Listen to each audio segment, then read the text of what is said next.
Hello, beloved soul, and welcome to the Spiritual Support Crew.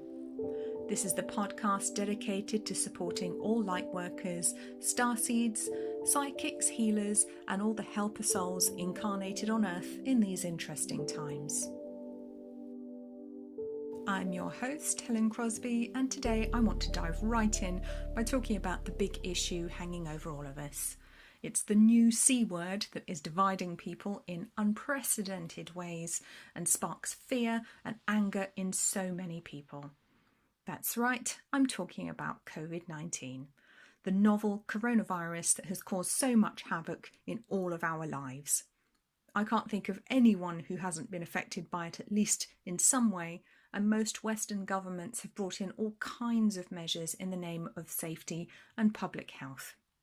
Now, I'm not going to get into what I think the truth is about the virus itself, because nobody actually agrees on that, and I'm not here to have that debate or ask that question today. What I really want to look at with you all is the impact it's having on people and what that means for us as helper souls and how we can best do our spiritual work to support the evolution of humanity right now. I can honestly say this is the strangest time of my life right now. Now, I don't know about you, but I've never experienced such upheaval, such fear, and goodness me, the arguments people get into when they don't agree on one particular detail of what is or isn't happening or why it's happening. My spirit guide Anubis told me very early on that the biggest issue with this crisis was going to be fear itself, and that the fear would be overblown by the media. And boy, haven't they done a good job with that. No matter what situation you're facing, fear, panic and rage are never the answer, and yet the media have really done their best to whip people up into a frenzy of all of those negative emotions and more. I mentioned in a blog post earlier this year that I was concerned that the 6-foot social distancing rule would have the unintended consequence of energetically distancing people as well. I personally don't like the fact that they chose to call it social distancing because there's nothing social about it. Antisocial distancing would have been more appropriate if you ask me. But when people are frightened, they tend to pull their auras in tightly around them, making it harder to connect with others who are nearby on a heart level or on an energetic level. People genuinely look at others with fear or perhaps even disgust right now, and the energetic connections that we used to share have basically been outlawed, except for the other people we live with. We're just not close enough to feel them on an energetic level at the moment. Now, I do believe this is compounding the divisions that have appeared in communities and even in families, where people don't agree on what they should or should not have to do, and energetically I can sense a real feeling of aloneness in many people right now.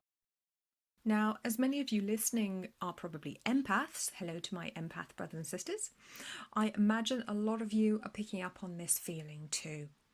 Society isn't just being divided on opinion, it's being divided energetically too. It feels almost as if there are huge, painful rifts in the energy web that connects us all as souls, as people. As if people have put up energetic firewalls to keep other people's energy out. And the disconnect and the fear being constantly ramped up is having some very negative effects on people, as many of us have seen. People have lost jobs, lost businesses, lost loved ones without being able to be there with them in their final moments. Some weren't able to attend funerals. Suicides have increased dramatically, and many people are struggling in fear of what's coming next. It's at times like this that people look to the healers, to the empaths and psychics, to the spiritual helpers in society. But that can feel like a huge burden for many of us right now, those of us that work in that community, when there seems to be so little hope. I find myself getting caught up in it at times too, and the near future certainly isn't looking very rosy from an earthly perspective.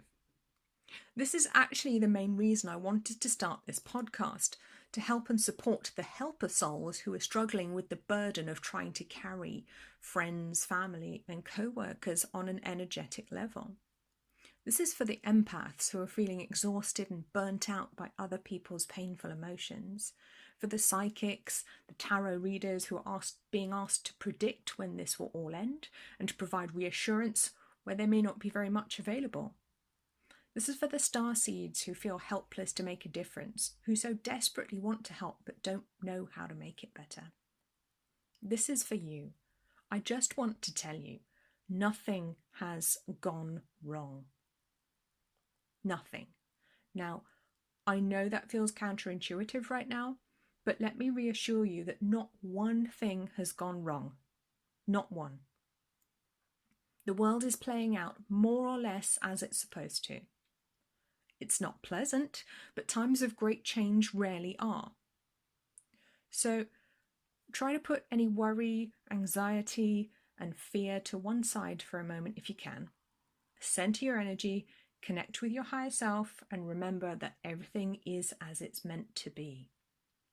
You don't have to like it.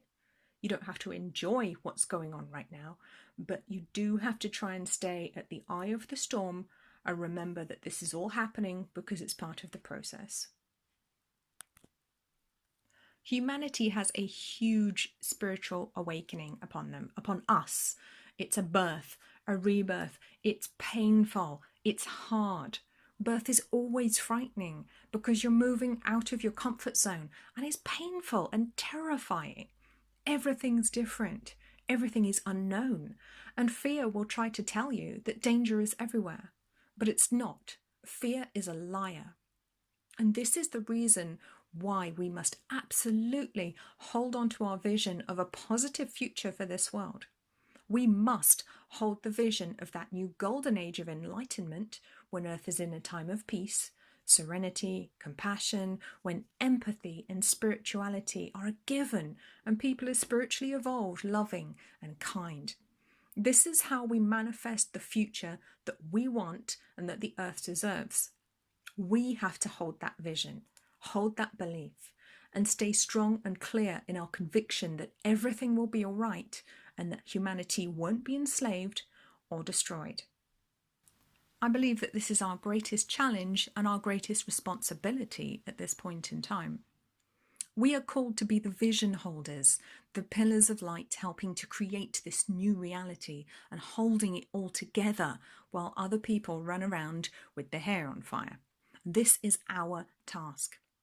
It might not even seem like a very big one, but it occurred to me that the greatest battle we have to fight is actually within ourselves.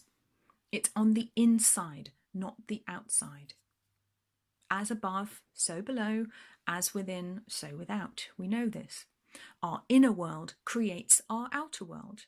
And yet in times of crisis and turmoil, it can be so easy to forget that, to fall back into thinking that it's the other way around. Fear's a bugger like that, isn't it? Always dragging us down into black and white thinking, catastrophizing, and it's particularly hard for the spiritually sensitive people, the empaths, the starseeds, to pull out of anxiety once it has us in its grip. Now, I've always known that I was put here on Earth to take part in a battle of good versus evil. I knew there was this major event that was going to happen, or at least that's how my mind interpreted the information. I remember being told by my spirit guides when I was at the tender age of 7, so I suppose you could say I've been waiting for this to happen for a long time. Except I haven't really been waiting for this to happen. This is not what I was expecting it to look like at all. But the more I've meditated on it, asked my guides, my angels, the more obvious it has become to me that our job here as light workers, helper souls, whatever you choose to call yourself, is to overcome fear. And that happens on the inside, and it's much harder than it seems. I've actually been struggling on and off with anxiety for a number of years now, and I remember a few years ago asking my guides why it was happening. I was struggling to run my holistic business at the time, and every time that the anxiety hit me, I couldn't work. Meds didn't help. I spent weeks, months on end feeling useless and terrible and wondering why I was so fragile. And I realise now in hindsight that, of course, I'm not fragile or weak, quite the reverse, but It was part of an inner journey, and I was being prepared for the inner battle that we are all here to take part in. That anxiety was part of that. It was necessary. It wasn't pleasant, but I had to go through it. I would contend that for many of us, our part in this fight is to find the calm in ourselves so that the outer world can reflect that back to us and become calm around us. Our job is to hold the vision of the future we want, hold the belief that things will not just get better, but that we will have a happy future, and learn how to transcend the fear and anxiety in our hearts. That's it. I know I was incredulous when my guides first helped me figure this one out too, but isn't that enough? This is a huge task that we have to complete. So I'd say if you're struggling with fear, anxiety, depression, I want to reassure you that that is actually your most important work, and you're doing great right now.